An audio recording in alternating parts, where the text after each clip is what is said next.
Episode of the Firearms Insider Gun and Gear Review Podcast. We are back, and this is episode 110. On this show, we showcase gun reviews, gear, and anything else a gun enthusiast may be looking for. We strive to evaluate products from an unbiased and honest perspective. I'm your host, Ryan Cross, from the Firearms Radio Network, your source for broadcasts for shooters, hunters, and gun enthusiasts.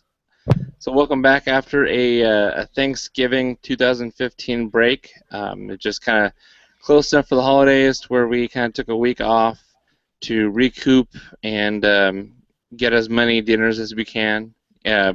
You go to your parents' house, then you go to your in-laws. That's kind of how you double up on Thanksgiving. Did you guys do that too, or is that just me? Yeah, I did that too. Yeah, I didn't do that. I considered burning my house down to get my in-laws out of it, and then I changed my mind. I had in-laws. Mainly, go ahead. Sorry. Had dinner at the in-laws and then had leftovers from the in-laws that night. There you go.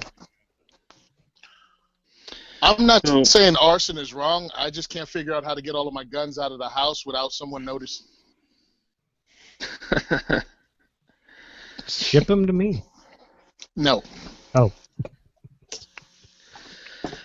Well, so I guess Black Friday and Cyber Monday has passed. So how about everybody? If it's not going to ruin your domestic relationship by divulging it on the airwaves, did anyone do any Black Friday deals, or is that still on the DL? Yeah, I got. I was gonna say all I did was buy some ammo. What were you saying, Alex?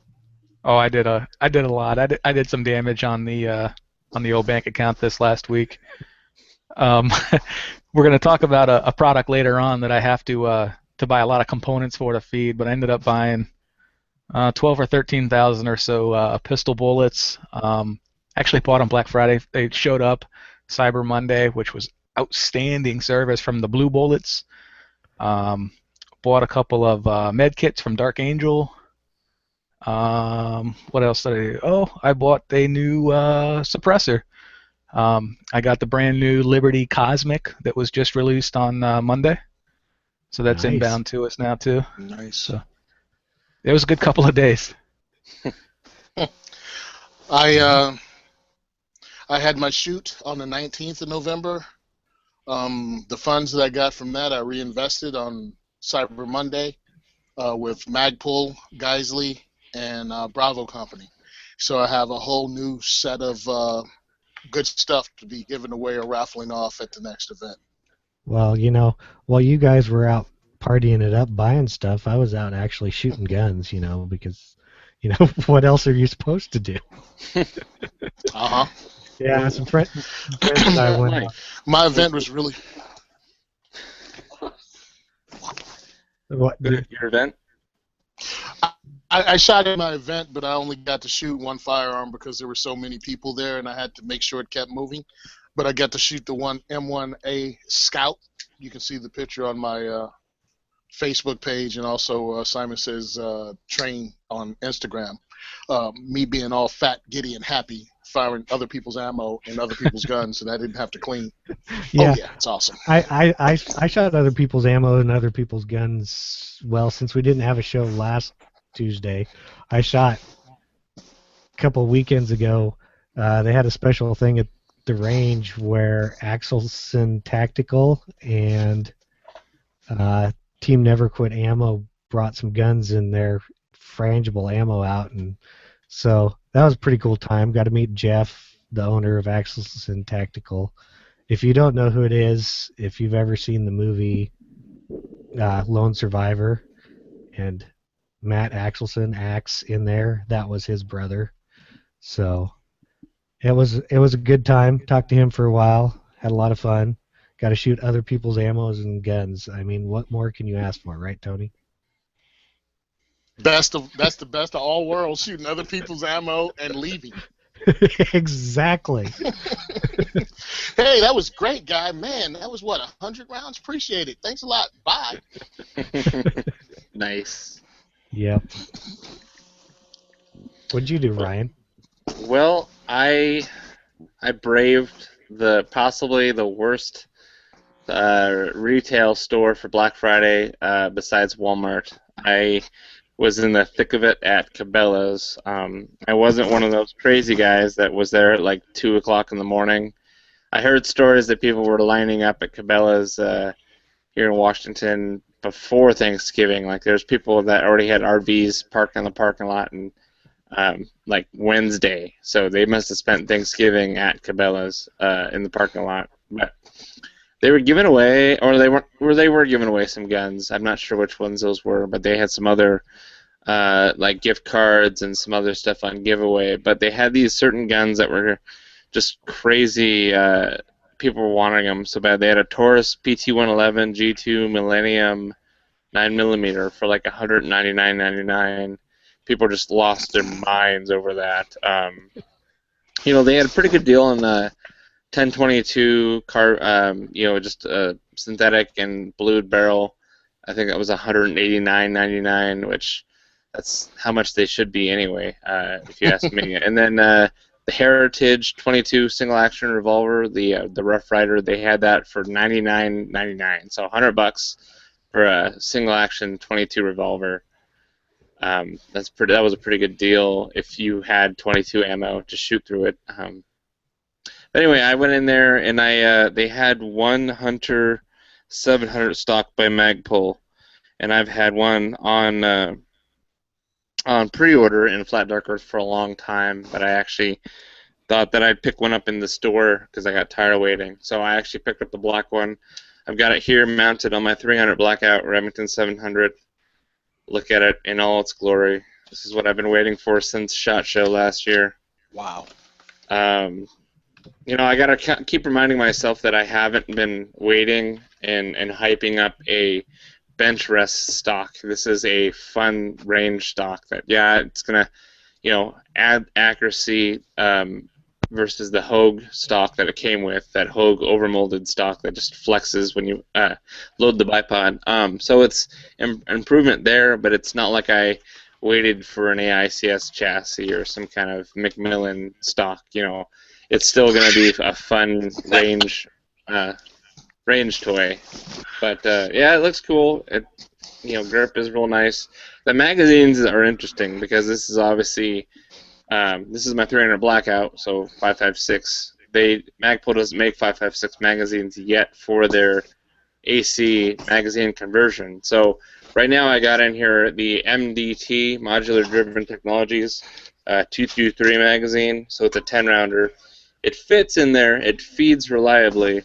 It's just super snug. You got to get it in just the right angle in this Magpul Magwell.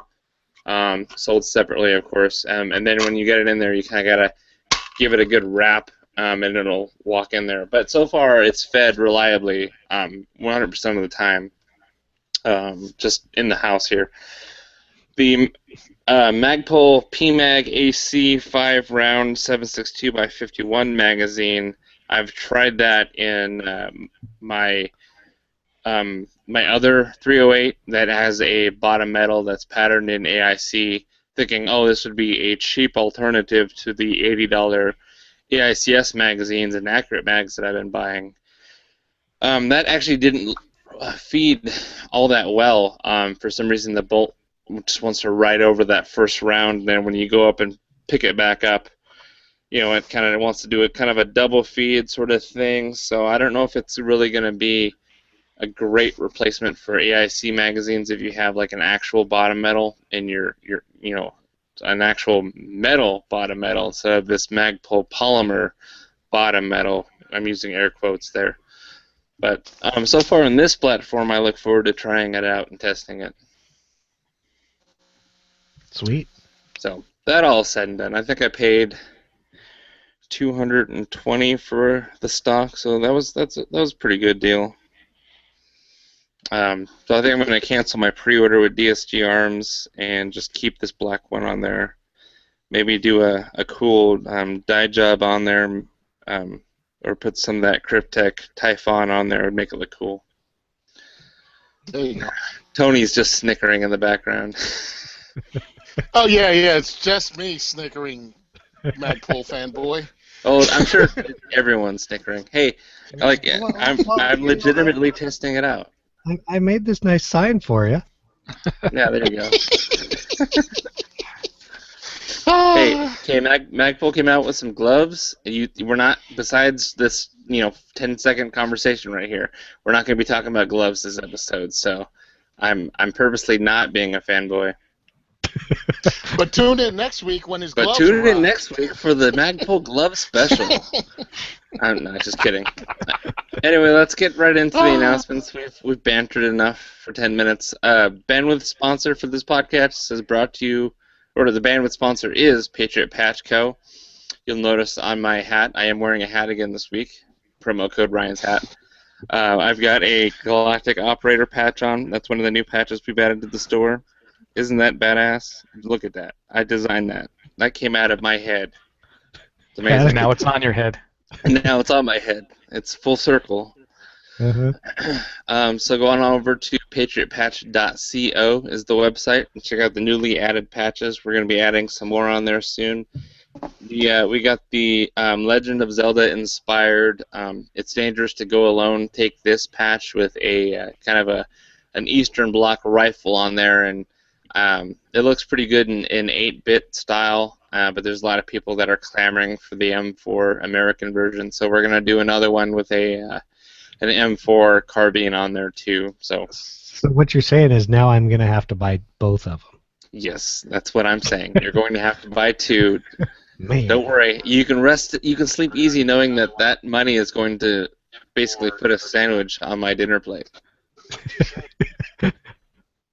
So, and also, guests are always welcome on the show. If you want to come on the show, just shoot me an email across at firearmsradio.tv, and we can talk about getting you on the show. I'm thinking about doing a giveaway for Christmas here. I know I'm kind of running a little bit late, but we got time.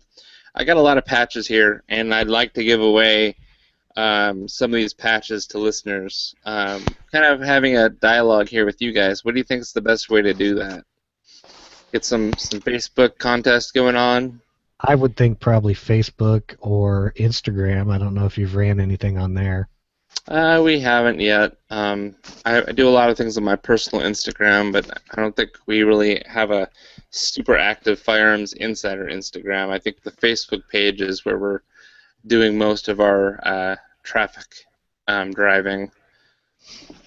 Yeah, I don't know. I see a lot of stuff on the Firearms Insider Instagram. Oh, yeah, I'm sorry. That's stuff I posted there. Yeah, I don't know. So, I guess in the spirit of Christmas, maybe we should have something Christmas-themed on there. Yeah, I'll think of something and I'll post it on the Facebook page, so that way I'm not on the spot right here, right now on the podcast to bring up anything. But on the next, we'll publish something on Facebook this week about it, and then on the next show I'll be reinforcing what that contest consists of. And that'll give me enough time to maybe send out some patches. I'm not making any promises whether you're going to get them before Christmas. It'll probably be like an after Christmas deal. But hey, free morale patches, that's still good. So, Yes. So keep an eye out for that. I think we should get you to shave your eyebrows off. Screw you. It's easy for you to say you don't have anything to shave off, so big man talking with a bald head. Don't hate me because I'm sexy. Bald is beautiful. So in other less awkward news, if you use the promo code RTTCombo10, that's RTTCombo10, you get 10% off your next order at Bravo Concealment. So I know it's after Cyber Monday, but if you want to order any Kydex holsters before Christmas, to get 10% off your order using RTTCombo10. So now we get on to the show notes. I picked some kind of interesting stuff this week. First off, we've got the CMMG MK47 Mutant is going to be now released in Krinkov versions. So we're going to have a pistol, a SBR, and a actual rifle that's got a pinned break. So first off, we'll be talking about the I guess the pistol version. It does have just a pistol tube You could put an arm brace on there and not shoulder it, because of course that would make the ATF cry. We don't want to do that. So there's a regular pistol version. So it's 7.62 by 39. It has a Krinkov style brake on there. The MSRP is $1,549.95. The handguard is 9 inches, and it has looks like key mod rails, so it'd be compatible with key mod accessories on there. The receivers are made out of a billet of 7075 T6 aluminum. It's got a pin gas block, mil-spec trigger, comes with a 30-round mag pull, AK PMag, and CMMG's lifetime quality guarantee. What do you guys think about these? I know that basically the SBR and the pistol look really similar. I think the only difference is one's a registered SBR lower, which you'd have to complete the whole NFA steps, and they'd hold on to it for a while until you got your stamp in. I'm guessing, for me, at first, I think we discussed when this first came out, not this particular version, but the regular version, and I think it's grown on me. I think having something like this that used the curved mags will basically make this style AR hybrid function. And, I like short barrels, so, I can just imagine the flame coming out of the, 8-inch barrel or whatever it's got. So I'm with you there. I kind of like it. I mean, I don't know about the price, but, it's still kind of neat. And if that thing runs reliably, more power to them. That thing is going to have just an insane bark with that Krinkov brake on there. Oh, yeah. If you miss the target, at least they'll be deaf. Huh? Yeah. Either they'll be deaf or on fire. Depends on how close they are. One of the two. I really like the concept. If from the various reviews I've been watching and drooling over since it came out, it seems to be reliable. I mean, I don't know. I saw one guy put 1,000 rounds through it. I like the idea. I wish it was legal in this state for me to have any of this. I think I might be able to get the California rifle version of this in Jersey. That's about it. Yeah. I hate this place. Yeah, well, the NFA version, which is basically the pistol, but it has a Magpul CTR stock on there. That's $1,649.95, and of course, all NFA laws apply. The rifle version of it, which of course, it's like, why would you? How would you call the rifle version Krinkov? Just because it's got that Krink muzzle brake on there? It seems a little goofy to me. But basically, it's got a longer barrel. I'm trying to find. It's got a Krink muzzle device pinned and welded to a 13-inch barrel to meet the 16-inch legal requirement. So you're just basically that Krink brake must be somewhere around 3 inches. So instead of having that added onto a 16-inch barrel to make 19 inches, it's pinned and welded onto a 13-inch barrel so that it comes to 16, and you're saving that 3 inches in overall length. Yeah.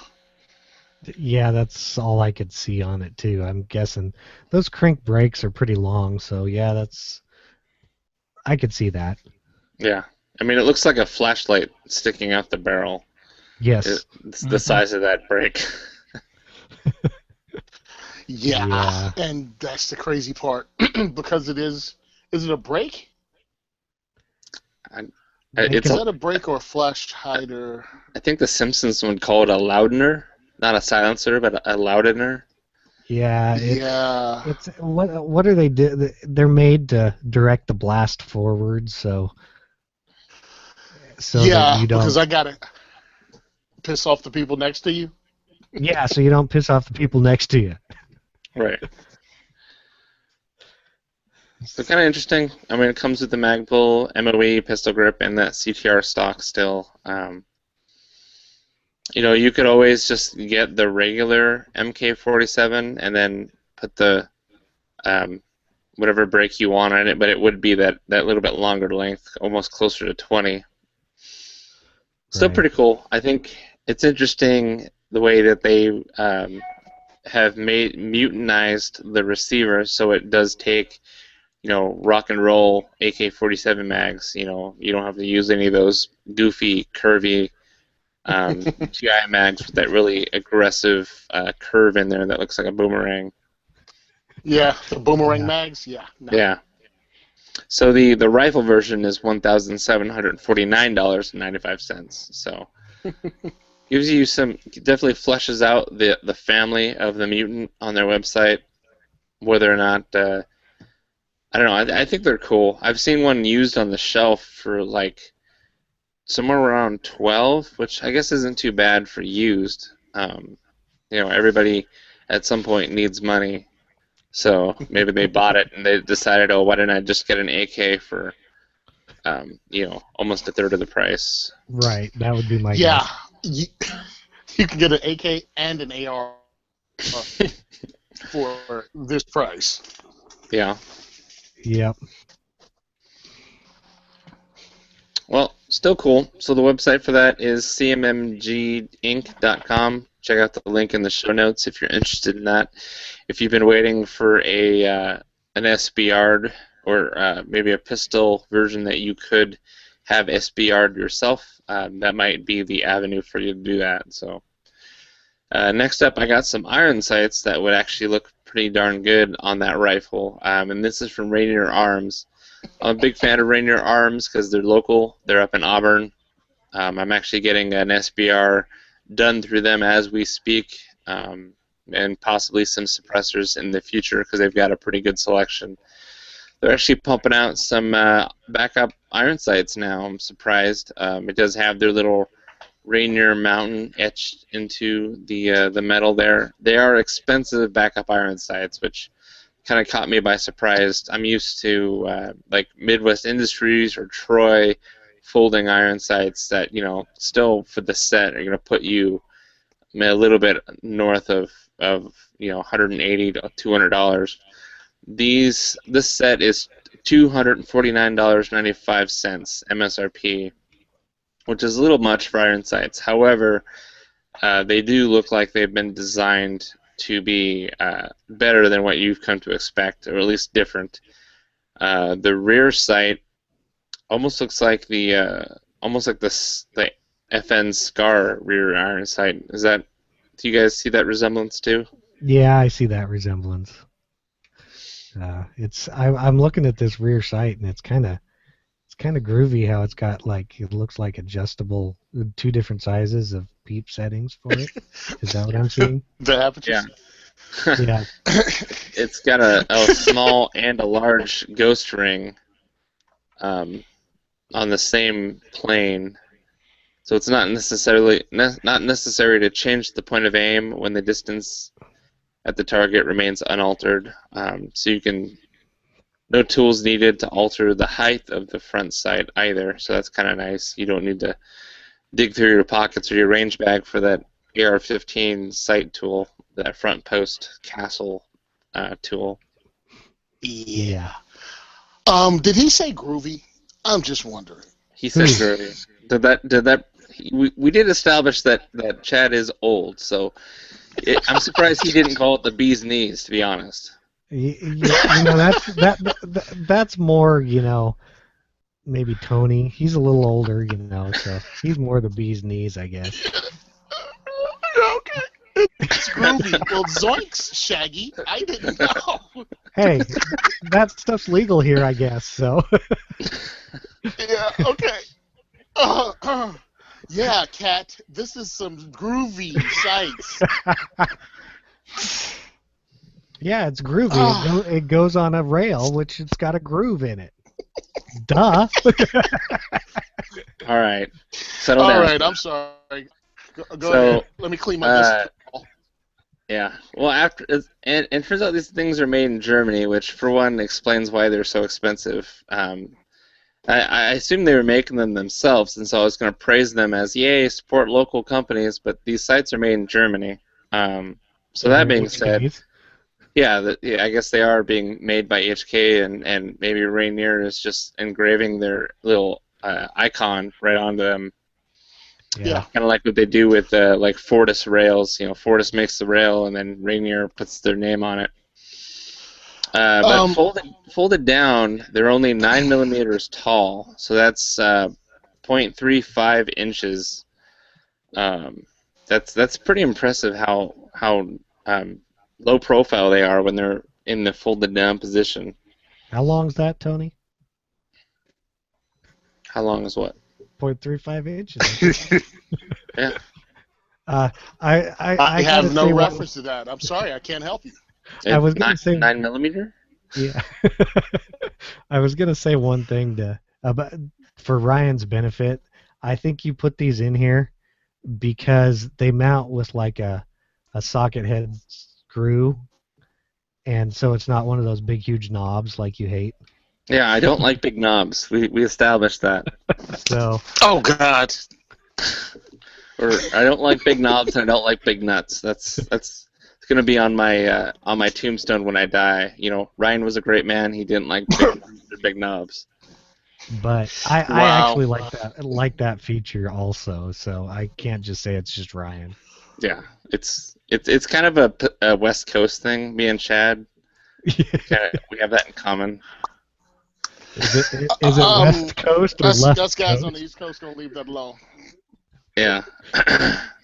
So yeah, they're pretty good option. If you're the kind of guy that's building an AR that's got the best parts, and it's not just plain Jane bottom of the budget parts. You're really looking to build a nice rifle that belongs on the cover of a Magpul calendar.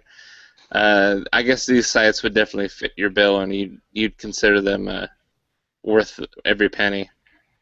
A little bit rich for my blood, as much as I use my irons, which is Never. Almost never. Yeah, I was looking for a weight on them to compare them to other stuff, but I didn't see one. Yeah. Well, I was looking at it, and I realized out of all of us, I'm probably one of the few that uses my iron sights all the time. The front sight base came free on the rifle, and I paid $18 for my rear sight, and I'm able to shoot with them. If you want to build this thing, go ahead and build this thing and use $200-something sights, but when you build a rifle, you're not getting that money back. So, I mean, if you're going to sell it. So I hope some people are aware of that when they're putting the best of all the equipment on their gun. You're not getting that back. You'll get more money back if you bought something that was made from one single manufacturer and sold it than you do from something you put together as a Franken gun that I have to believe ran because you said it runs. So, I mean, just that note when you're putting stuff on. If you're the kind of guy that doesn't have a DPMS AR, or something also that's low budget, like an MMP Sport, if you've got a SCAR or a Tavor or an ACR, and you're already used to paying lots of money for modern sporting rifle components because they're you consider yourself on the higher echelon of operators or people that train with a premium quality rifle. It would look good on your Noveski. Yeah, exactly. There you go. That's the word we're looking for. This would look excellent on your Noveski. Yeah. Or your Wilson Combat AR. Yeah. I love those guys. Yeah, you understand, right? We're not saying anything bad about them. That just puts it all in perspective. Yeah, real operators use GI issue crap. I'm just letting you know that. not by necessity. That's kind of where embrace this comes from, is because you have to default to those tools. Yeah, but let's not get it twisted. When the Battle of Fallujah was ran, it was ran by GI stuff. It was done by that. Yeah, special operators use high-end stuff. Great. You want to feel like one? Great. You want to spend the money? Great. But don't think you're those guys. And just because you got some sights that cost too much money from Germany, and someone else spray painted their name on it. That's got to be etched, because I know for a fact Rainier Arms has etched stuff. Ask me how I know.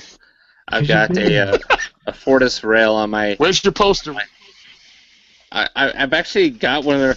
Okay, you guys are gonna make fun of me, but I've got a Rainier Arms cleaning mat that they were going to throw away. They had a bunch of cleaning mats. I was like, "You guys can throw those away?" They were like, "Yeah." I was like, "Well, I'll take one." And the guy looked at me funny, and he literally found the worst one in the pile to give to me. And I took some rubber cement and I fixed that dude up, and so now I've got a Rainier Arms cleaning mat I got for free. Sweet. Yeah. Oh, Free's always great a good story, price. guy. Yeah, great story. Yeah. So anyway, there's that product. $249.95. We all had fun talking about it. Next up, we got some. This is kind of interesting for you Tika T3 owners. I know you're out there.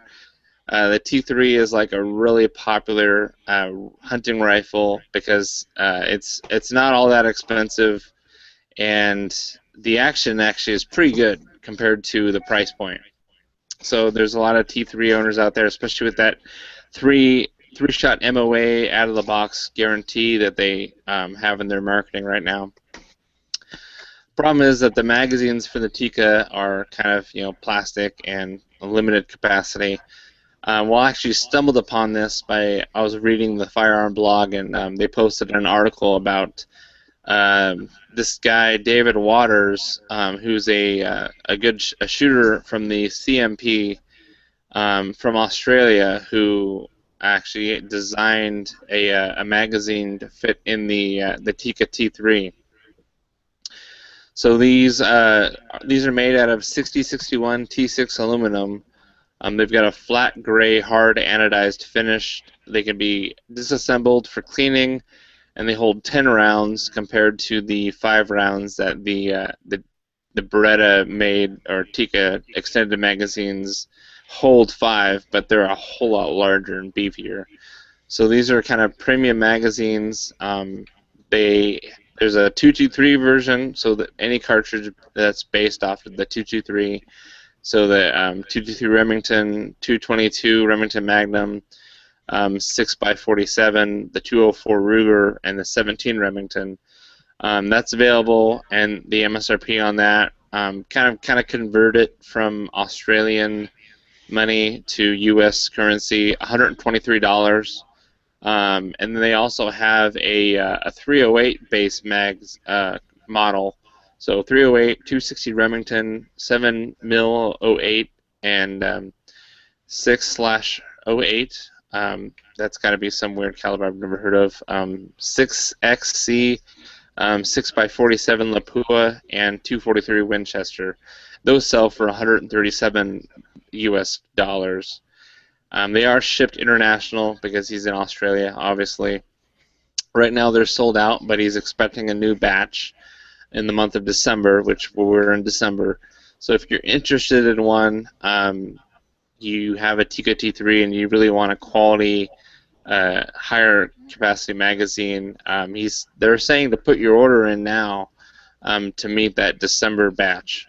So I've got the link to the website in the show notes. They want you to email them ASAP so you don't miss out on the next batch. They look really high quality. As far as the only technical specs, the maker, Mr. Waters, just recommends using dry lube on the follower, which is made out of nylon. And then he said that the reader who sent this into the Firearm blog for their article said that when loading the magazine, it's important to put pressure on the center of the magazine, not the front or the rear, to avoid binding with the follower. So just kind of piggybacking off all those tidbits from the Firearm blog. Of course, I got the link in there to go on over to TFB to check out that full article for yourself. But I just thought this would be really cool for some of these Tika guys that are out there. It looks like also it says new on their website that they're making one for the 30-06, also a 10 round, or an 8 round for the 300 Win Mag. So Yeah, that'd be cool. yeah, I mean it looks like it's the same price as some of the others, as like the 308 base one. Oh, it's $5 more. But and then there's one for 6.5 by 55. Okay. So yeah, there's even more stuff. I mean, they're pretty neat looking. I mean, I'm looking at them going, that's a nice looking magazine. Definitely is. Yeah, that definitely looks like a quality product. I mean, I would seriously think about buying one if you're into T3s or if you're shooting like, what is it, PRS or something, practical rifle, and they're using a Tikka. That might be a good option for you. Yep. Tikka makes some quality stuff because what is it? Tikka and then it's Sako, right? Sako's the higher end. Yeah. Yeah. And then it's Tikka from Finland, and all of Beretta owns them all, right? That's correct. Yeah. So I don't understand why it won't feed. And it is pronounced Sako because when you say Seiko, that's actually a watchmaker, and so if anyone Finnish hears you, they'll actually laugh at you. Yeah, but they laugh like him. for her. Jesus. They laugh funny. Yeah. All right. So there's that. Now we're gonna get into the main topic, the reviews. I've got a review, and actually Alex has a review. We were gonna have it as the Tech Gadget or app, but when I figured out that he actually had enough information on it for a review, I'm just gonna force him to do a review anyway. Nice. So, and then that'll be the rest of the show. So let's see, we're at 37 minutes. We're doing good on time. I'm gonna go ahead and cover my review first, since it should be pretty quick, or at least more brief than Alex's review, because his is certainly more technical. But I meant to do this review 2 weeks ago on episode 109. Obviously, I had some internet issues, as I had to have Tony and Chad finish the show for me, which was interesting to say the least. It was interesting for us, too. Yeah, I appreciate the effort, guys. I really do. Wow. Man. So, yeah, the manufacturer was, or at least I had some people interested in the review, and they were kind of confused, because in the show notes I said that I was going to do it, but I didn't get to because my internet cut out. I have a much more expensive wireless router now, and so my internet has no excuse to crap out on me this time. So I am reviewing the Bigfoot Untamed gun belt. And so Bigfoot gun belts, they are out of Idaho. They've kind of embraced the Sasquatch culture. That's kind of their whole brand is sassy, and the Bigfoot. And it kind of goes into their marketing that, you know, Bigfoot is legendary, but he's known for superior strength. And so is their belt. Their belt is legendary, and it's known for some unique features that make it arguably one of the strongest gun belts on the market for a price point that really is not that bad when you're talking about premium belts made with good high-quality leather. So I'm holding right now, this is the 14-ounce leather untamed gun belt, and it has a spring steel core on the inside of it. So these belts are really designed to prevent sagging. Sagging is when you have a belt of inferior quality and construction, and you've got a holster that's loaded with a firearm, and you're carrying it day after day. Eventually, wherever you carry, either left hand or right hand, that spot on the holster, you know, with the weight of the gun in the holster, is going to start to bend the belt. You know, it's going to start to sag in that spot, and over time you're going to notice that your belt really doesn't have that band shape anymore. You know, it's going to kind of have more flex in it than others. You know, this belt I'm holding up is a terrible example of sagging, because I can't get it to sag really, because it stays straight. That's kind of the point of the review.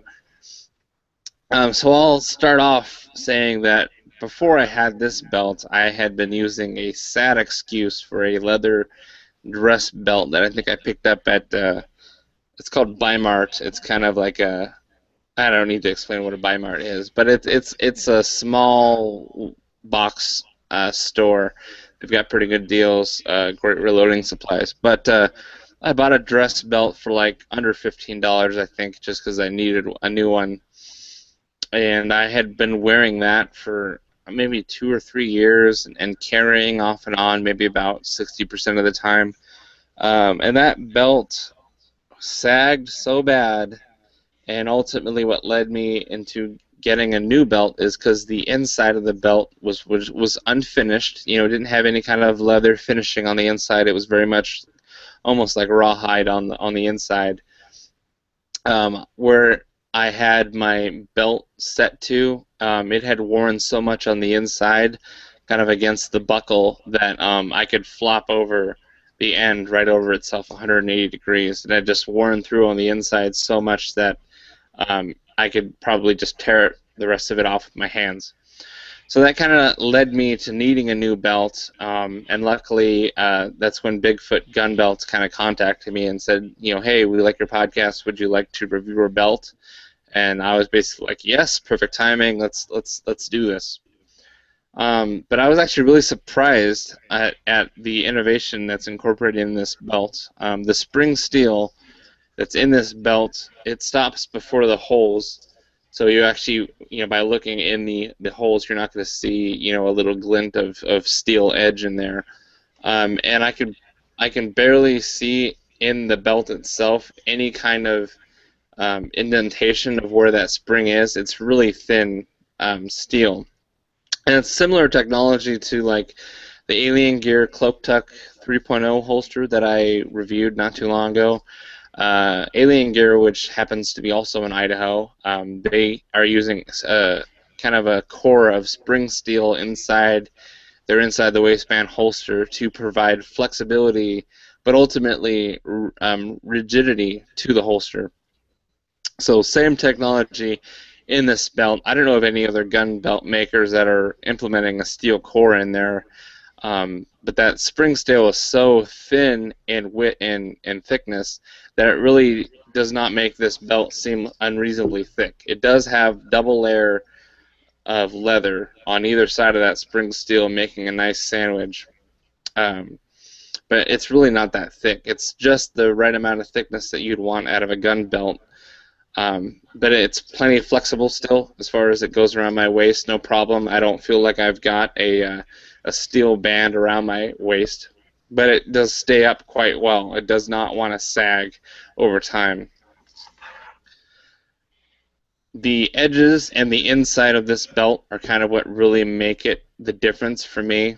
Like I said before, the previous belt that I had was almost rawhide on the inside, whereas this belt is finished so well that if it were not for the natural curve of the way it was rolled out, you know, I know which side is the inside, which side is the outside.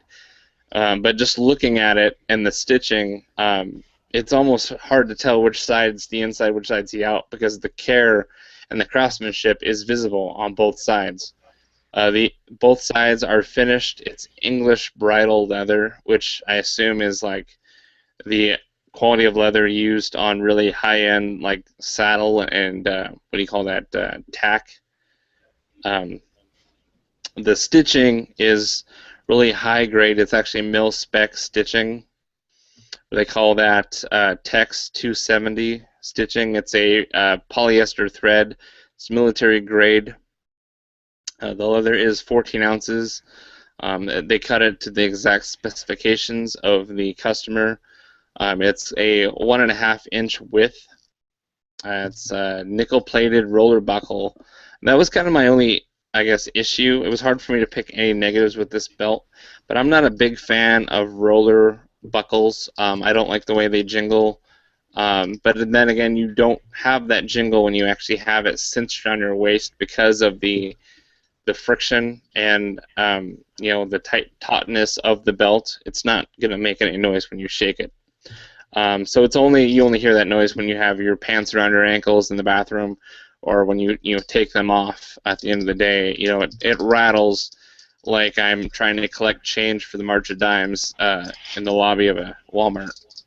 But the nice thing is, if you have your own lucky buckle or a belt buckle or something you won in a rodeo or perhaps an amateur WWE wrestling match, it's really easy to take off the belt buckle and replace it with something else if you have one.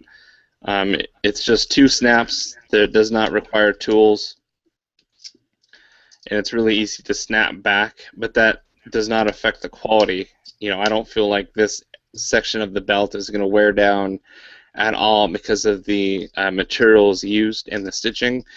So I would not consider this a weak point of the belt at all, even though it's really easy to change out that buckle without any tools. A lot of belts do require you to have some sort of tool in order to open up those studs and get to the buckle. The finish on the edges is another big thing that stood out to me. They call it triple edge finish. So in-house, they bevel the edges of the leather, they burnish it, and then they paint it.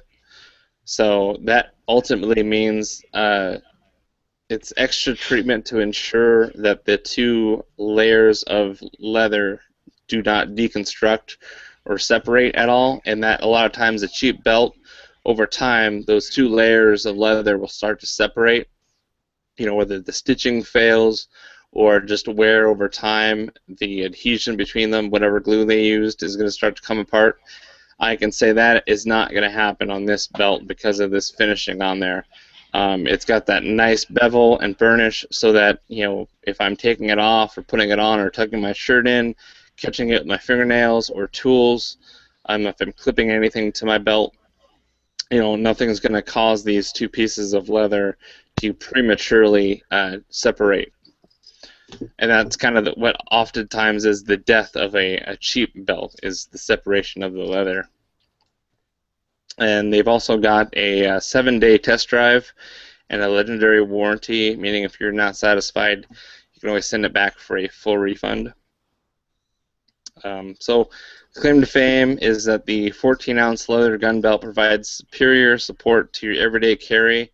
Once you feel the strength of this gun belt, you'll never want to return to a regular belt again.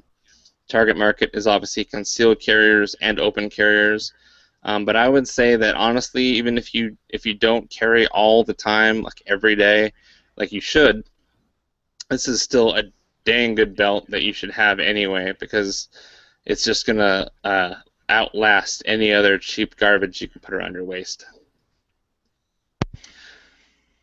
The other aesthetic options, as far as colors, they do come in 2 colors. You've got black, and then you've got rich brown. What others are saying, I found a review on the Silencer Talk forum, interestingly enough. So this review said that a new gun belt I recently purchased is superb, so I thought I'd mention it here. I was in the market because I felt like I needed a thicker and stiffer gun belt for open carry purposes in comparison than the 1.5-inch Galco horsehide gun belt that I was using. Bigfoot Gun Belts has a newer technology for gun belts in that it has a steel core between 2 layers of high-quality bridle leather. I ordered the 14-ounce with steel core version in brown. They make the same belt without a steel core, and also a extra heavy 18-ounce version with the steel core. The picture below shows what the steel core looks like. I didn't grab the picture from the review. He also said, what I was impressed with is that the inside surface of the belt is finished with the same quality as the outside surface, and the steel core really helps to keep an open carry pancake holster tight against the body. Bigfoot Gun Belts is a new company in northern Idaho, and the price for a top quality gun belt with steel core is less than competitors' similar belt without steel core. Also, they bevel the edges smooth after putting 2 layers of leather together, which is a nice touch. The thickness of the gun belt is about 1/4 inch, and it is 1.5 inch thick. Great belt that will last for decades. So that was the only review that I found. Everything else that I found on the internet was kind of just like regurgitated from their press release, which I think is kind of lazy review work. You're not going to find that here, obviously, on the Firearms Insider. But I'm glad that I was able to find some kind of person on a forum to give them an actual review from personal experience. The price points on the belts for the 14-ounce leather belt, either color without the steel core, is $54.88. If you want the steel core, it's an extra $5 basically for the 14-ounce leather, so $59.88 for the 14-ounce leather with the steel core. If you want to beef up the leather even more, you can get the 18-ounce leather plus steel core for $64.88. I think at either one of those, it's still way under what a competitor's belt would be that does not even have the steel core. So you're talking about somebody that's pumping out a really high-end leather belt, thick enough to be designed specifically for carrying a firearm in a holster. Is going to be more than this belt that has the added advantage of having that spring steel on the inside. So if you want it now, you can go to Bigfoot Gun Belt's website, which happens to be gunbelts.com. So congratulations for nailing down that domain. That's awesome. So my review, I gave it an 8.0 as great. Pros, I said the leather grade is awesome. The edges are treated to prevent wear and deconstruction. The inside has just as much care as the outside. I really like the tapered end of the gun belt. Instead of it being kind of rounded and almost blunt, this kind of has a nice taper, which makes threading through your pant loops a little easier. It's got 2 snaps to make it easy for swapping out your belt buckles, and the steel core models hold their shape longer than any other belt that I've experienced. So I've been wearing this kind of every day for a little bit over a month now. Some carrying, some definitely a lot of moving around, bending over. But yeah, carrying like 1911s some days, Glock 19 fully loaded. So definitely had some weight on here, and it shows no sign of sagging whatsoever. So they're a really awesome belt for the purpose that us gun guys kind of consider more than other people. So that is my review. So Ryan, yeah, do you know how far this is? The steel core like the whole length, even where the holes are, or? The steel core stops just short of the holes. Okay, that was my only question. Yeah. I kind of figured, but in case I lose weight or something, if I buy one, I wanted to know if I could punch another hole in it. Oh wait, that's not going to happen. So Ryan, would you say there's any reason to not get the steel core? Honestly, I wouldn't. The only thing I can think of is kind of silly is just I don't know, like going through airport security, if that steel core is going to set off any metal detectors more than the non-steel. Obviously, probably should give some kind of reading to metal detectors. But I mean, your buckle's going to do that all the same. So it shouldn't. I don't see any Not reason really. to not get. Yeah, Tony would know, right? Because you're. Yeah, I go through a metal security. detector about Right. 8 times a day. Your belt buckle, you can usually cover with your hand or both hands, and it won't go off. But I'm wondering the same thing about the steel core all the way around it. You'll have to take. I mean, again, I work in a prison. I'd have to take my belt off 8 times a day, going in and out. That would be annoying after a while. Interesting. Okay. But other than that, no. I mean, that's a very specific job. I mean, really. How many people actually go through a metal detector that much in their daily job? Probably somebody on presidential detail. True. Yeah. But yeah, I don't see a real reason to, especially it doesn't really add any thickness. It's not like I can see inside the leather a band of kind of like an embossed layer to add that thickness, because that strip of steel is just so stinking thin, but it has so much vertical strength as far as kind of keeps the vigor of that band all the time. One of my competition belts I use is from Ernie Hill, and the inner belt that I use from them has a steel core like that too, which I mean, it's one of the best belts I've had so far. So I mean, I can see the benefits in it. It's not uncomfortable to wear then, right? No, absolutely not. It's extremely comfortable. Awesome. And I know I took a little ding at the roller buckle, but I understand why they did it. This leather quality is so nice that if you had a standard buckle to where you thread it through your pants and you thread the end through the buckle and you're kind of pulling it to cinch it, if you had like a triangular or any kind of angular buckle where it'd actually be scratching against that leather quality, eventually the quality of that surface is going to start to mar and wear a little bit because you're scratching against that leather. Whereas having the roller on there, obviously it rolls with the belt so that you're not actually getting that friction and that scratching on there. So I understand why they did that, because it helps keep your belt look nice and new. You don't. If anything, it means that you'll have to kind of treat it with leather treating products less because you're not having that friction on there.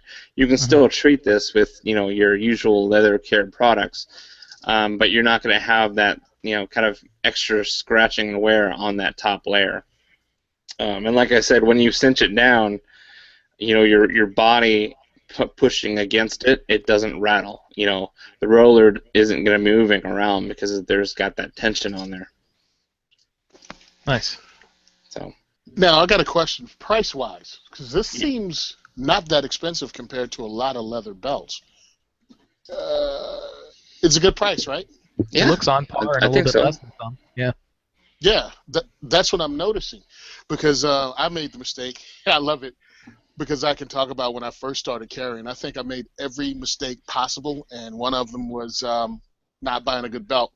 The other was buying a horrible holster. The other was carrying a 1911. So yeah, everything I did badly when I first started doing this. So don't make the mistake I did. Get a quality leather belt, which I'm thinking they're usually $20, $30 up more than this. And if you don't have a job like mine where you'd have to continually take your belt off all day, I don't see why you wouldn't get something that's stiffer. And especially, some people want to carry, their firearm plus a couple of backup magazines on their belt. If you buy a cheap belt, that thing is going to get destroyed in, 6-8 months if you carry every day? Yep. It's not going to last at all. So, not even just the longevity, spend the money but once. Not just the longevity of the belt, but even just walking around every day with it. The support that you get from a good belt, man, that is the big difference maker too. Yeah, as a guy who had an Uncle Mike's on a Walmart belt, let me explain what happens if you don't get a good belt. Your gun moves wherever the heck it wants to, and it's just surprise wherever the heck it ends up. So luckily I had it between two belt loops, so it was over here in the 4 o'clock, 3 o'clock area-ish, and that was it. Ish. Well, and if it starts to sag, you kind of instinctually want to pull your pants up and re-cinch it even tighter to keep it up. So you might be doing that more than once a day. You might be taking out your knife and kind of manually kind of coring out another small hole to just get another half-inch or so tighter to compensate for that sag that's happening. I've been through it, man, and it just was a sad excuse, and I'm ashamed. There's no reason why I was doing that when you really need to get a good belt. I mean, yes, you do need a quality holster. We already took a poke at Uncle Mike's tonight, which I try to avoid doing. But you really can't cheap out on that holster because it's, get a good gun, obviously, get a good holster, get a good belt, and then you should be square after that, Oh, I'm not poking fun at Uncle Mike's. That's what I bought. Yeah, we should be poking fun at Tony for buying it. Oh, yeah. Actually, I look at this. You got to make mistakes. There are a bunch of mistakes that you can learn from other people before you make it with your money and your time. Buying a good holster, buying a good belt, something you don't need to do at this point because there's enough information out there telling you not to do that. You're willingly doing something stupid at this point if you're going to buy a cheap belt and a cheap holster. Yeah. I was actually surprised when I posted this review up on Facebook when it went live. A lot of my own friends were posting saying, "Hey, let me know how that review goes." And it's like, "Well, it's up now. Read it, smart guy." But they had posted pictures of their existing belts, and oh my god, it was terrible. It looked like leather Christmas ribbon, like just so flimsy. Like, oh yeah, I think I need a new belt. Let me know how that one worked out for you. There's a lot of guys that carry, but they also wear the same belt every day, regardless of if they're carrying or not. So if you work a lot and you are, working as a mechanic, or you're, have any kind of laborious job where you're not just sitting at a desk, you're going to wear that same belt because it's going to provide you the support that you need, whether you have a gun or not. This just happens to be a damn fine belt for carrying a gun in the first place. But you're going to wear this thing whether or not you're packing heat or not.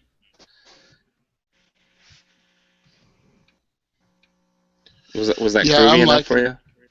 Yeah, that was groovy, dude. That was real groovy. I want to ease on down the road. Yeah. Sorry, I got quiet there. I'm listening to you, and I actually just bought one of them. So, thank you, Bigfoot. Thank you, Bigfoot gun belts, and thank you, Ryan. Oh, sweet. Yeah. Seeing as they don't make cows my size, I wonder what I can do to get a quality belt like that. Call them; they'll probably make one your size. Yeah. Well, I mean, on their you've checked their website? You've looked at their belt sizes? Call them and see if they can't special order you one. I mean, maybe they could sew two together.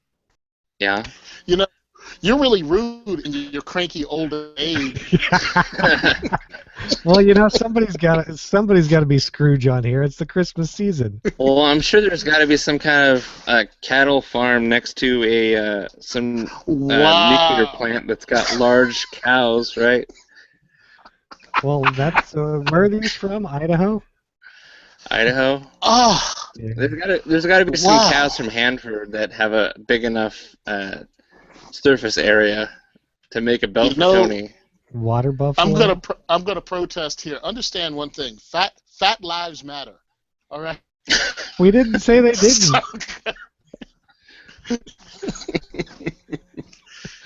That's the custom one of a kind patch that Ryan's gonna make you. Fat lives matter. I gotta check. That really sounds like we like shooting territory because they've got their whole like obese themes. Oh yeah. Yeah. Meal Team 6 and Operator. Yeah. I don't want to step on any toes there. Well, just I say we get Fat Lives Matter and put it on zebra stripe back. Put it on zebra stripe background, but it's not zebra stripe. It's just stretch marks. Oh, jeez. Yep. Jake has already texted me. Yes, we are going to move forward with that. He wants artwork by morning. Uh-huh. So yeah, I mean, the only goofy thing I thought was funny is that I understand Bigfoot, the whole Sasquatch thing, Northwest. It makes sense to me. I'm in the Northwest myself, but they're like, we've got 3 things in common with Bigfoot. So I'm like, okay, I can't wait to read this. Let me see it. They're both born and raised in the inland Northwest. Okay, so their belts are from the Northwest, and so is Bigfoot. I got it. That's funny. They're both unbelievably strong. Okay, and they both smell. Like, their third marketing point was Bigfoot reeks of tree sap and sweat, and their gun belts smelt like genuine cowhide and rich dyes. I was like, okay, that's a stretch for my brain to go. Like, okay, like this smells also like Bigfoot's has a potency. That's a stretch. But it's refreshing that they are taking a original kind of tongue-in-cheek brand. And like I said in my review, I'm kind of tired of puffy-chested soldiers of fortune and just like gun bunnies that don't have any trigger discipline. So at least they're doing something original with their marketing. Their belt is not gimmicky at all. It's a top of the line belt. I'm going to wear this one on every single pair of pants every time I carry and every time I have to go to work. It's probably going to be the belt I wear until the day I die, unless they come out with one that's like unicorn leather or something that I have to have. Or like an alligator one with a steel spring on the inside. I like the idea of the whole Bigfoot thing, because where else are you going to go? You have the tactical guys already have their little territory staked out. Pretty much at this point, it's pretty much tactical is obnoxious in my book for the most part. And then you have the guys that are in the South and Southwest, and they do the whole cowboy thing, and they've got that up. Well, these guys are from what, Idaho, you said? Yeah. Use what you have, man. And if the Bigfoot legend is there, make that move. I have no problem with it. I don't think it's corny. I think it's unique. Yep. I'm going to say they should do one with alligator, and they should call it the Nessie belt, so they can say that it's made from the hide of the Loch Ness monster himself. I'd buy that, too. I think they should have 10 Outdoors do a video, because he dresses up like Bigfoot all the time in his videos. Probably. I don't know if you guys have ever seen him, but it's pretty cool, especially when he's shooting a 590 Mossberg as Bigfoot. Yeah, they got a pretty cool logo. It's kind of stamped on the inside of the belt. I wouldn't mind if it was on the outside, because I'm a big fan of their logo. But yeah, just high quality, made in America. They do have a pretty good sizing range. I'm sorry that they don't have Tony's unique size, but they do have a good range there. So I'd definitely go on their website and check it out for yourself. You really don't have anything to lose, and you have a whole lot to gain as far as advantages and benefits go. Yeah, I'm liking it. I'm liking the price. I'm liking the quality. I'm liking everything about it. I'll contact them and see if they can knit 2 cows together, or maybe they have a rogue buffalo that they can put together and make me a belt. Like a Siamese buffalo that would definitely work for you. You know, I do have feelings, man. I really do. All right, so that was my review, and Alex has got a really good one too, and I'm actually looking forward to hearing this one. So what did you bring today, Alex? All right, you guys. I'm going to try to contain a little excitement so I can actually talk intelligently about this thing. But I've been reloading for a couple of years now, and this last year I shot a lot of pistol. I probably shot upwards of somewhere between 25 and 30,000 rounds of pistol. So when you reload that much, man, you're wearing out your shoulder, you're wearing out your elbow, you're wearing out your patience. And just recently, I went on the search for an auto drive system for my Dillon Super 1050. So there's a bunch of them out on the market, and the one that I ended up settling in on and buying and received maybe a month or two ago now, probably about 2 months ago now, was the AmmoBot Mark 1 auto loader. So this thing is awesome. All right, so overall, your Dillon Super 1050 is different than most Dillons. It only comes with a 1-year manufacturer warranty. Everything else Dillon makes is going to be, lifetime, no questions asked. But the reason behind that is you almost don't need a warranty with it. The 1050 is almost all metal parts, whereas like the 650 and 550, there's tons of plastic pieces that can break kind of easily, and they do, and they replace them all the time for people. I did that on my 650 quite a bit before I upgraded to the 1050. Well, the other side of it is they don't really advertise as wanting you to do auto drives, but after that 1 year was up, what's it going to hurt me anyways? If I'm breaking apart, I'm going to break apart manually just the same way, so I know I'm out of pocket on a couple of bucks to replace little parts here and there. And since the warranty was up, I figured what better time than now to go ahead and pull the trigger on this thing. So the AmmoBot is a completely bolt-on assembly. Literally, it's 4 bolts to mount it to your bench. It has the same bolt pattern as your Dillon's base. Your Dillon bolts to the top of it, and then there's really 3 other screws that are involved. One One mounts through the original handle, and then the other two capture the handle to the what kind of looks like a big gear on the side of it. It's chain driven. There's an electric motor on the back side of it, but once you're up and running, once you're set up with your press rather, you basically turn on and stand there and watch, and it loads your ammo for you. It is the greatest thing that I've come up with, or that I've found so far, to improve my sanity and improve my quality of ammo too. So I went through the Firearms Insider's 8 key points and tried to put together a little mini review, which I'll do a little bit better job before it gets published. But some of the points that I wanted to talk about was how easy the setup was. It took me less than an hour, and I am not a mechanical person. Less than an hour for me was really impressive. It's super easy to use. You don't have to do any programming. You don't have to figure out any buttons and settings and things like that. You basically turn it on and pick your speed and load components in the machine, and that's it. The other thing that I noticed that I didn't really think about before I bought the machine was how much more consistent my ammo could be. And when I say that, I've always been really meticulous with my reloading. With my match ammo and 9mm, I'm typically somewhere between 15 feet per second and 20 feet per second on an extreme spread, which is fairly good. But when I got this machine and actually chronoed some ammo afterwards, I was pretty shocked to see a 5.5 feet per second extreme spread with the exact same components, and nothing changed on the press other than the machine pulling the handle instead of me pulling the handle. And I can only attribute that to the machine being smoother overall and not being herky-jerky, disturbing the powder drop and things of that sort. So I've been really impressed with that, and kind of a happy byproduct with getting the machine. The ammo bot itself is painted to match your Dillon. It's the same Dillon blue powder coat. Looks outstanding. It looks like it was made by Dillon, other than the fact that you see an ammo bot logo on the side of it. And I guess the next part is the cost. And that's something that I've actually fielded a lot of questions around since I bought mine.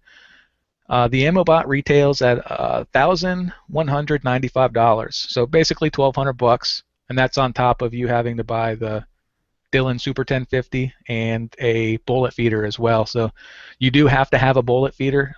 There's no way that you could trust yourself in trying to place a bullet on the case as it's moving around with the motor. Just not a safe practice at all. So you have to have the bullet feeder on there.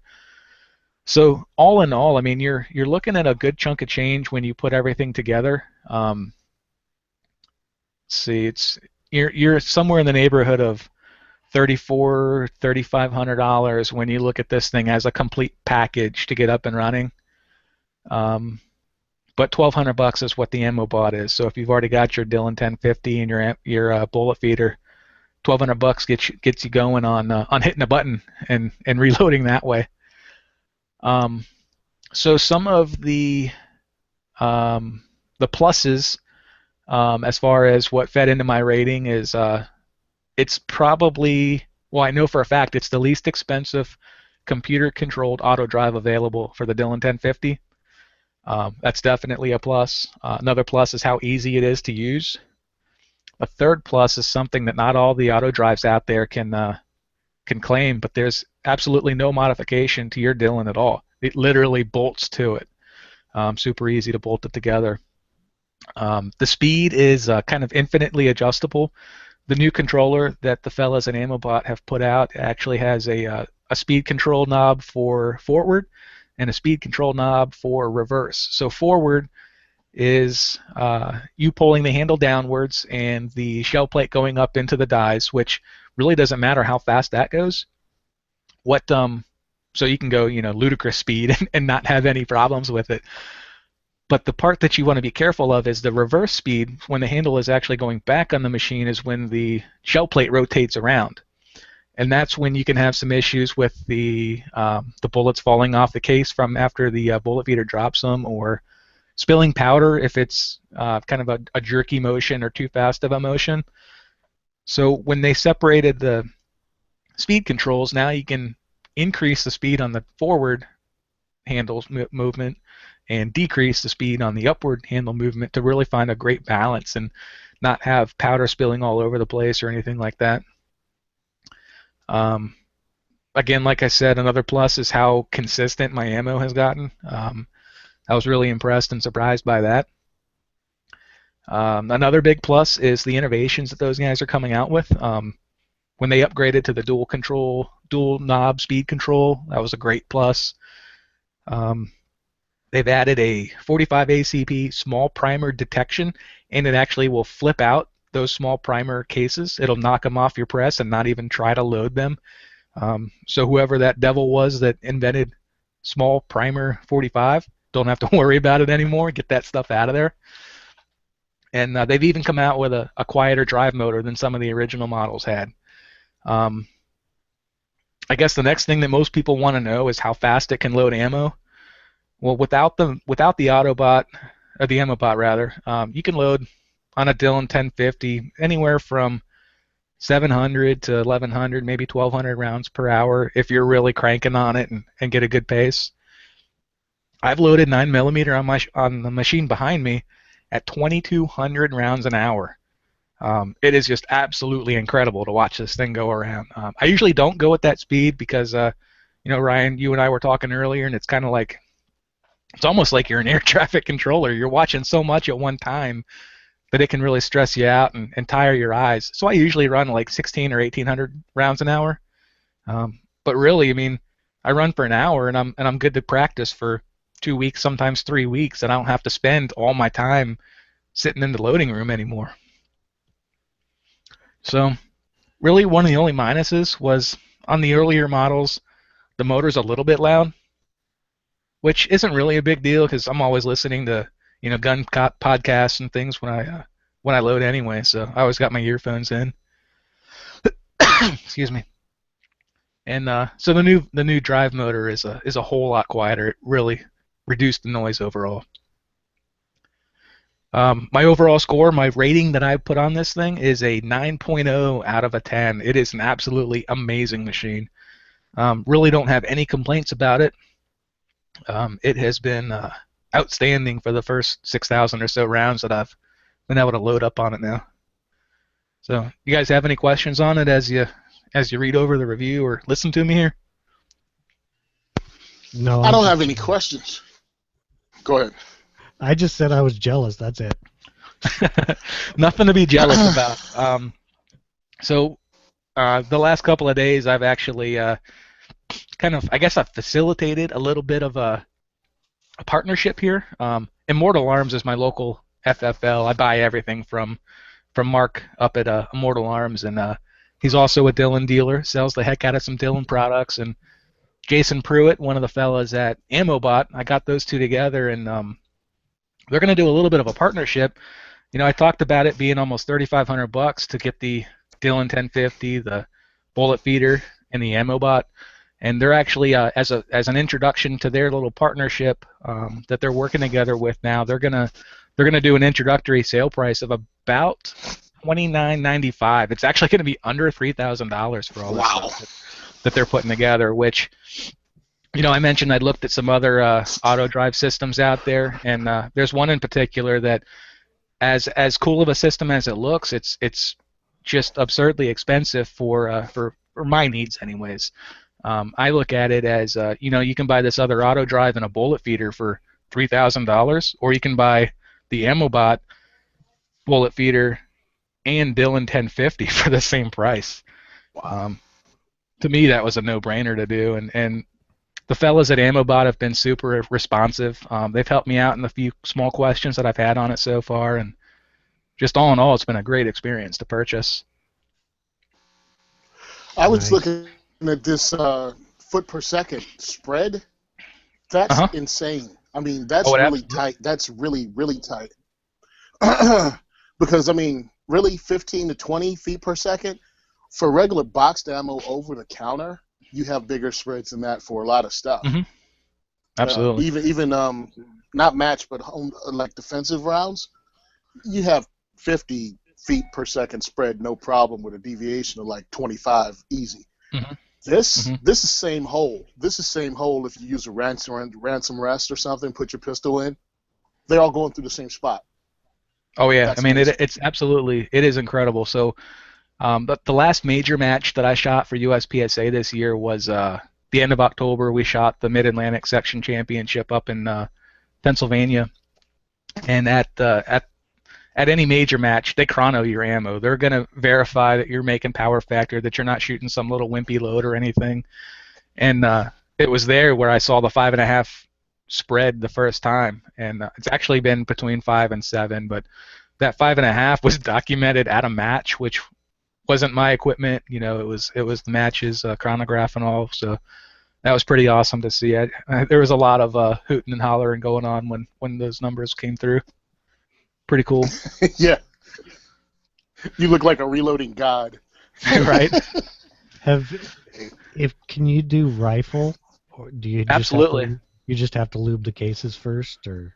Well, even with pistol, you really want to use a little bit of lube. So I'll take just a big plastic cup and fill up my case feeder with pistol brass, and I'll take some Hornady one shot and just spray 1 or 2 spritzes in the case feeder as it's tumbling it around. It'll get enough just to make the machine run a little bit smoother overall, especially on pistol when it's coming out of your powder drop. That's also when it's belling the mouth of the case, and it tends to run a little bit smoother in that motion with just a spritz or two. So same thing with rifle. Actually, that's another positive about the ammo bot. So there's another auto drive system out there that it's a super smooth system. It's actually like a rotary type system. It's been out for a while, but I guess the bummer about that one is it limits the travel on your Dillon. Your machine actually has to be shipped to them. They permanently modify it to work with their auto drive and then ship the whole thing back to you. But it can't load anything taller than, I believe, 223. I could be mistaken with that, but I think that's the tallest case that it can handle. Whereas the ammo bot, there's no modification to your Dillon at all. So every caliber that Dillon has a conversion for their press for, it'll load for you no problem. So 308, 30-06, 223, of course, tons of other things. They have conversion kits for to get your machine set up in those calibers. Yeah, no problem at all with it. Sweet. Actually, I did figure out another, I guess, con or a negative, if you could call it that. Your components disappear. I have not had a pistol bullet here for a couple of weeks now. I actually haven't loaded anything on the machine because of that. But one of my Black Friday purchases was, like I was saying, like 12,500 bullets. I had 250 pounds of bullets show up here on Monday, so I got a few hours worth of work on the machine now. I was just gonna say that that perpetuating lie that reloading saves you money. No. It's like tenfold with that setup, because you're like, oh, I'm out of bullets again. Oh, I'm out of primers again. Oh, I'm out of everything again. Oh well, Yeah. I need to buy more. Buy it all. Yeah. I'm sitting here thinking, because I don't reload at all. I shoot once a week, and I'm like, okay, so it's $2,900 plus. I can shoot like way more than I shoot right now if I reload. One of my buddies said to me, he says, hey, since you have the ammo bot and you're going to load your entire match season worth of ammo in like a weekend now, you should just rent out your whole machine, like unbolt the thing and take it to someone else's house. They can rent some time on it and keep going around the whole state with whoever needs to run some ammo at that point. Yeah. Yeah. Okay. That's not a bad idea, though. I'm thinking maybe help. Get this sucker in one of those like conversion vans, and just let people drive it to their house. Hey, here you go. You got the keys this week. Just some shady white van rolls up with a reloader in the back. Yeah, I mean that way nothing gets broken in their house. You know what I mean? Like Sure. it's all in the van. Get in the van and run the thing. I'm just saying. Yeah, dude, put up some flyers at the range. I'm sure you'll get some people calling. I've considered getting my 06 FFL now, so I can put out some ammo and actually sell like some match ammo to fellow competitors and things like that. Probably would be a smart thing to do, but I don't know if I can invest the time into it. I don't know. Hey, I tried at least once. You just need a kid to run it for you. Yeah, Chad's right. got kids. He'll let you borrow some. I got none and won't have any, so I'm short on that one. Hey, see, you're not thinking right, man. You got to adopt one of those kids. It's like 12 or so. Right at the good working age. Yeah, you know, that little Oliver Twist action going. Oh, Put in the man. work young. It's not child labor if they're your children. Or contact Big Brothers, Big Sisters and tell them it's a game. There you go.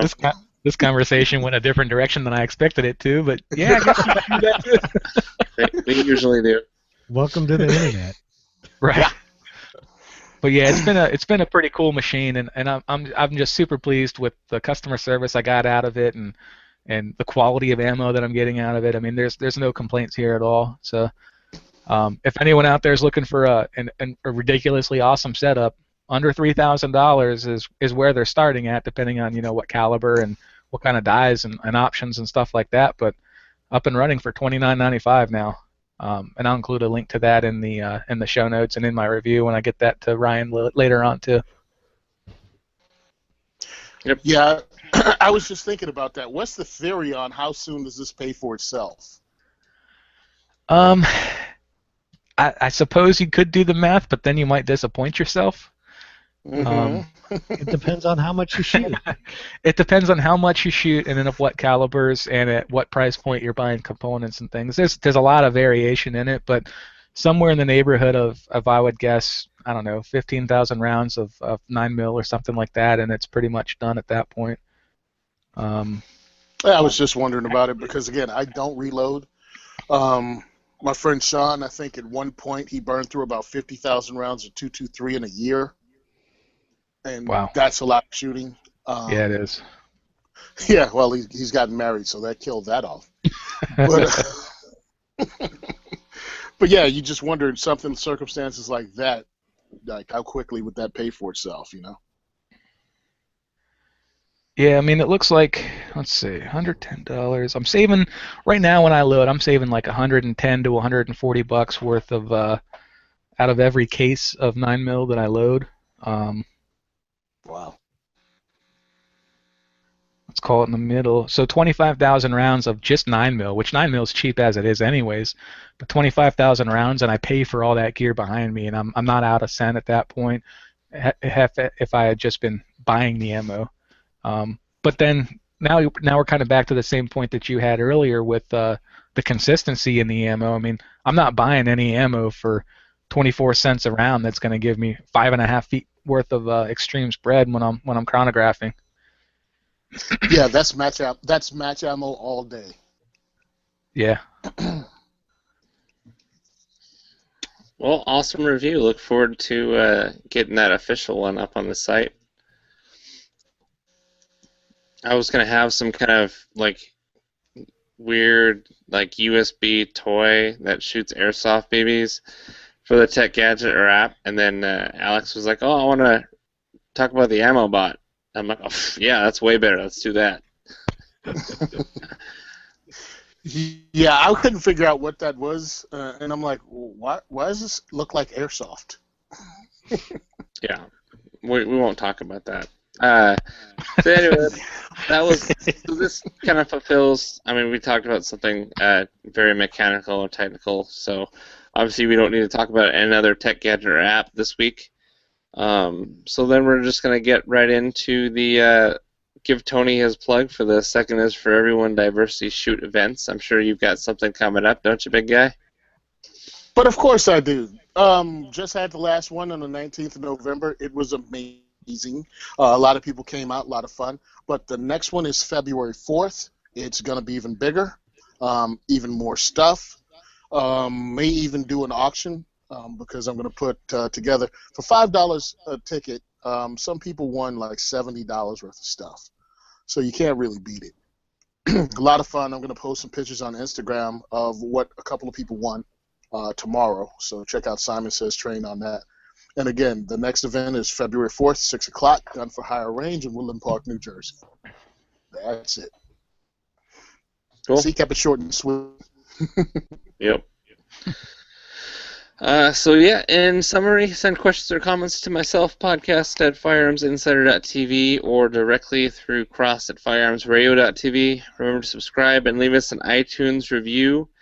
Check out all the other shows on the Firearms Radio Network, and be sure to visit the Firearms Insider Facebook page, as well as the firearmsinsider.tv website for more reviews and industry coverage. So thanks, guys, for coming on the show tonight. Prayers go out to TJ and Rob. I know both of them have some family going through some medical stuff. So positive thoughts and prayers out to the both of them, hoping that their loved ones are healed. And I will catch you guys on the next episode. Have a good night, everybody. See you later. All right, bye, guys. guys. Yep. Later, guys.